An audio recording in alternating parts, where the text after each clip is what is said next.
పవన్ కళ్యాణ్ గారిపై మద్రాసులో కేసు నమోదు చేశారట. సనాతనం అనే అంశం దేవుడి పేరుతో రాజకీయాలు చేస్తున్నారని, విద్వేషాలు రెచ్చగొట్టేలా వ్యాఖ్యలు చేశారని చెప్పి దాని మీద కేసు. దీని మీద ఏమైనా అరెస్ట్ చేస్తారేమో అని చెప్పి సోషల్ మీడియాలో బాగా హోరెత్తిస్తుంది. బీజేపీకి సపోర్ట్గా ఉండడమే ఆయన చేసిన తప్ప అని.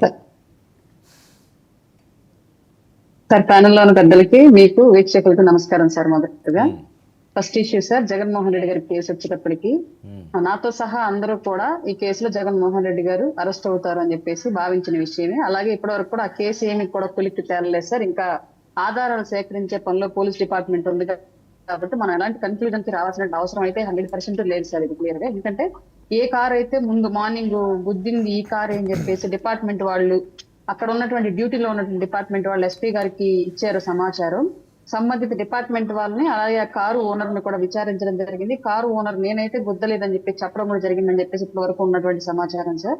కానీ ఎందుకు ఈ కారు గురించి సమాచారం డిపార్ట్మెంట్ వాళ్ళు చెప్పారు, అక్కడ ఉన్నటువంటి డిపార్ట్మెంట్ వాళ్ళకి, అలాగే వైసీపీ నాయకులకి అక్కడ జరిగిన సంఘటనకి ఉన్నటువంటి ఇంటర్లింక్ ఇష్యూస్ ఏంటి, ఇవన్నీ కూడా ఎంక్వైరీ జరుగుతున్నట్టుగా ప్రస్తుతానికి మాకు ఉన్నటువంటి సమాచారం. అలాగే లోకల్ గా ఉన్నటువంటి మీడియా కెమెరా వాళ్ళ నుంచి, అలాగే వాళ్ళు పెట్టినటువంటి డ్రోన్ కెమెరాస్, అలాగే గవర్నమెంట్ పెట్టినటువంటి మీడియా కవరేజ్, వీటన్నింటి నుంచి కూడా కొన్ని వీడియో ఫుటేజ్ సేకరిస్తున్నారు అని ఈ రోజు వరకు ఉన్నటువంటి సమాచారం. కాబట్టి అరెస్ట్ చేస్తారా చెయ్యరా అన్నది ఇప్పుడు మనం ఎలాంటి కన్క్లూజన్ కి రావాల్సిన అవసరం అయితే లేదు. ఇంకా ప్రాసెస్ లోనే ఉంది, అండర్ ఇన్వెస్టిగేషన్ లో ఉంది. కాబట్టి ఈ విషయం ఇక్కడితో వదిలేస్తే, రెండోది సార్, ఇంకొక డౌట్ ఏంటి అంటే, ఇదే సంఘటన గనక నిజంగానే అంటే ఒక్కొక్కసారి ఏం జరిగింది అంటే, చట్టం కొన్నిసార్లు బలవంతులకు నిజంగా చాలా బలహీనంగా పనిచేసింది అని చెప్పేసి కొన్ని సంఘటనలు ప్రూవ్ అవుతూ ఉంటాయి సార్.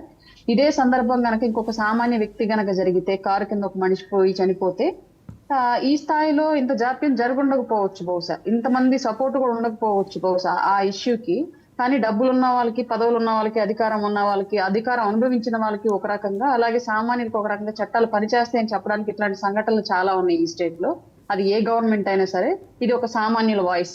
జగన్మోహన్ రెడ్డి గారికి ఇచ్చినటువంటి ప్రివిలేజ్, జగన్మోహన్ రెడ్డి గారికి ఇచ్చినటువంటి కంఫర్ట్ మిగతా సామాన్య సివిల్ ఒక పౌరుడికి ఇస్తారా, ఒక సిటిజన్ కి ఇస్తారా అన్నది అందరికి వస్తున్నటువంటి సందేహం. ఇంకొకటి సార్, పవన్ కళ్యాణ్ గారు తమిళనాడులో ఏదో మత కలహాలు రెచ్చగొట్టేలాగా మాట్లాడారు అని చెప్పేసి పెట్టినటువంటి ఒక కేసు ఏదైతే ఉందో సార్, గతంలో ఇక్కడ వాలంటీర్లు ద్వారా జరుగుతున్నటువంటి కొన్ని అంతర్గత సమాచార సేకరణ, వాటి ద్వారా జరిగినటువంటి ఇబ్బందికరమైన పరిస్థితులు, ఇలాంటి అంశాల మీద కూడా వైసీపీ వాళ్ళు కేసులు పెట్టారు సార్. పెద్ద ఎత్తున పాపం ఆయన యొక్క దిష్టి బొమ్మలు దగ్ధం చేశారు, ఇంకేదో గందరగోళం చేసి కేసులు పెట్టారు సార్. ఆ కేసు ఏమైంది సార్ ఇక్కడ ఈ స్టేట్ లో?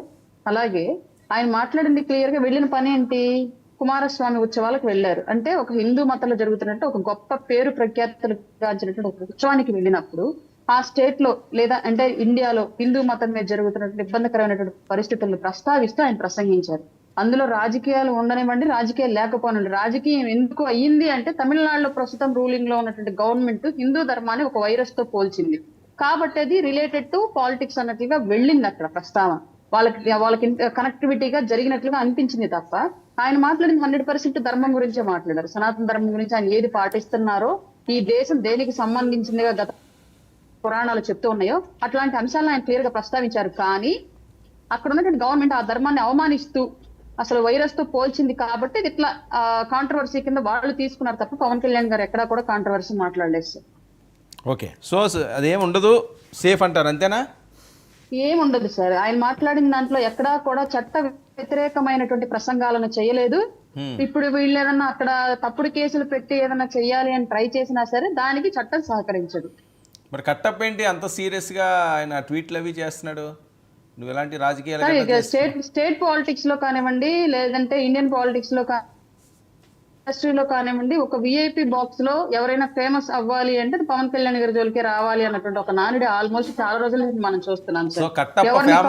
మనల్ని ఎవరు కాదు, కట్టప్ప ఫేమస్ అవడానికి పొలిటికల్ గా సార్, ఆయన already as a artist he's famous 100%. నేను ఒప్పుకుంటా. ఎందుకంటే కొన్ని సందర్భాల్లో కట్టప్ప ఫేమస్ అవడానికి బాహుబలి కంటే పవన్ కళ్యాణ్ గారిని ఎంచుకున్నారంటారా సార్? ఆయన మూవీ ఆర్టిస్ట్ గా ఫేమస్ ఆర్టిస్ట్, దానికి ఇప్పుడు పవన్ కళ్యాణ్ గారిని కదిలించుకోవాల్సిన అవసరం లేదు, ఎందుకంటే ఆయన చాలా మంచి ఆర్టిస్ట్.